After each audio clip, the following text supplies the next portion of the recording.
We bring to the text a question. YHWH, is Joshua Messiah the only one who will ever have to become a savior? The guided draw opens with Numbers chapter 10, verse 18. The standard of the camp of Reuben pulled up stakes according to their armies, and over them was Eliezer the son of Shedeur. The first image is not a solitary figure. It is a whole camp moving in order. That opening frame sets the direction. The text points first to YHWH as the source of all saving good. In Numbers chapter 18, verse 20, YHWH speaks to Aaron. You will have no priestly inheritance in their land. I am your share and your covenant inheritance among the covenant children of Israel. Salvation is not a weight carried by one human alone. YHWH himself is the share.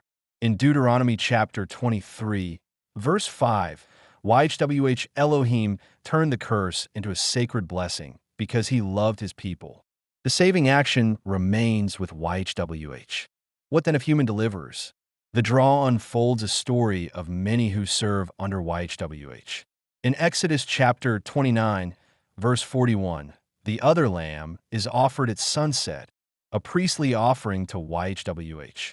In Ezekiel chapter 46, verse 14, a grain offering is prepared every morning, a continual ordinance. This is repeated service by many hands. In Ezekiel chapter 45, verse 16, all the covenant people will give this priestly offering for the prince. The Levites went in to do their service, as Numbers chapter 8, verse 22 records. Moses in Leviticus chapter 8, verse 29, takes the breast for a wave offering. The question asks about Joshua Messiah alone, but the draw gives us more than one Joshua. In Haggai chapter 1, verses 1 and 2, the word of YHWH came to Zerubbabel and to Joshua the son of Josedech, the high priest. This Joshua is a priest, raised up to rebuild the temple. The name Joshua appears in saving labor long before the Joshua Messiah of the Good News. Then in Mark chapter 14, verse 62, Joshua Messiah declares, I am, and you will see the Son of Man sitting on the right hand of power and coming in the cloud mass of the skies. Even as he speaks of his unique coming, the draw holds the earlier Joshua. Zechariah chapter 1, verse 17, proclaims YHWH will cause his cities to overflow with blessing.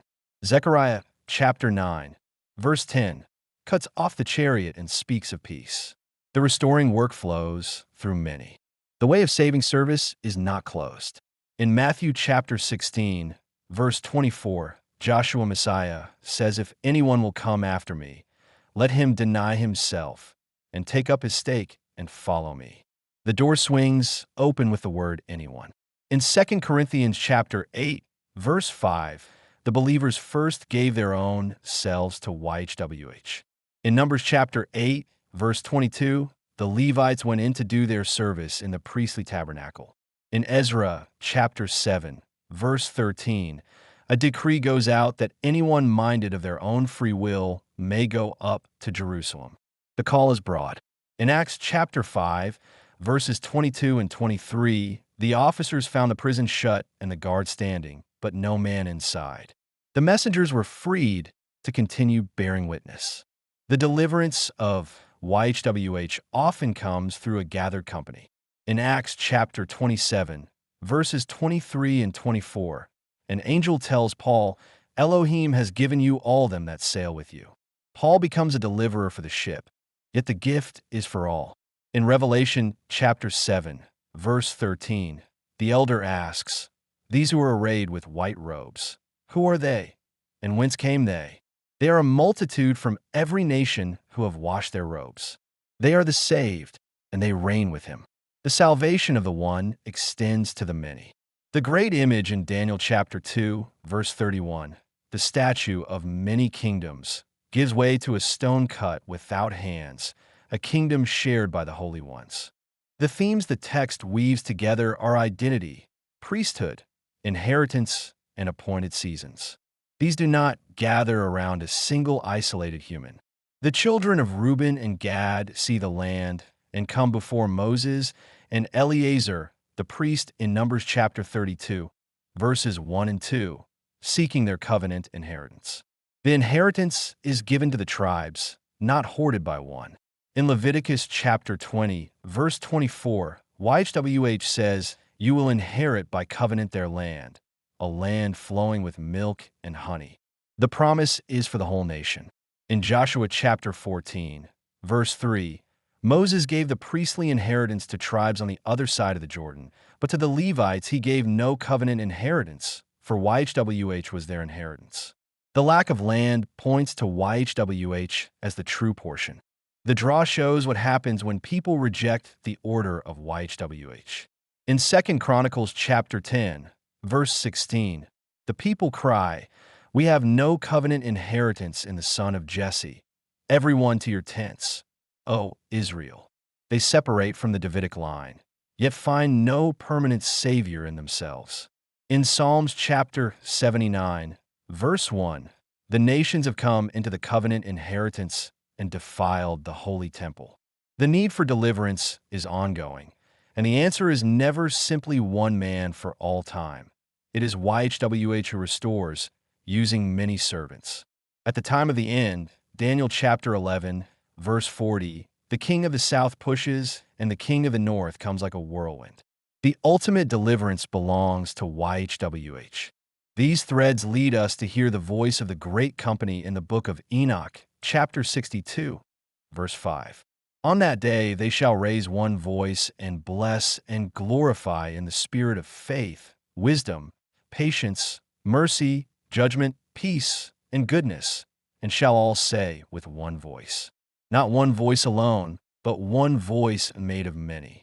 In 2 Chronicles chapter 7, verse 3, when all the children of Israel saw the supernatural fire come down and the glory of YHWH upon the temple, they bowed their faces to the ground and praised YHWH. For he is good, and his goodness is for the ages. The glory rests on the covenant people. The mathematical witness of this draw confirms the direction of the text. The deterministic verdict is lean no, with a probability of 97.3% that the answer is negative. The extreme anomaly registers at a p-value of 1.86 E-9. The convergence confidence index crosses the threshold at 88% with 6 of 6 channels active. The triple convergence of identity, inheritance, and priesthood fires at over 900% of the expected rate, at 5.85 sigma. These numbers confirm what the text already says. This is a guided witness speaking against the thought that Joshua Messiah is the only one who will ever have to become a savior. We answer the question directly. YHWH is the only source of salvation, and he alone turns curses into blessings and gives the inheritance. But he does not keep the office of deliverer to one man alone. The scriptures show a line of anointed servants, priests, judges, kings, and a whole royal priesthood, called to follow the same path of self-denial and faithful witness. Joshua Messiah is the faithful high priest who leads a house of priests. The question asked whether he is the only one who will ever have to become a savior. The text and the confirming numbers answer, no. The saving work belongs to YHWH, and he shares it with many in their appointed seasons as a camp moving in order under a standard until the covenant faithful gather as one voice and bless YHWH. The verses drawn in this Shield 17.12 session were Numbers chapter 10, verse 18, 1 Kings chapter 22, verse 15, 1 Thessalonians chapter 1, verse 9, 1 Chronicles chapter 2, verse 32, Revelation chapter 7, verse 13, Exodus chapter 29, verse 41.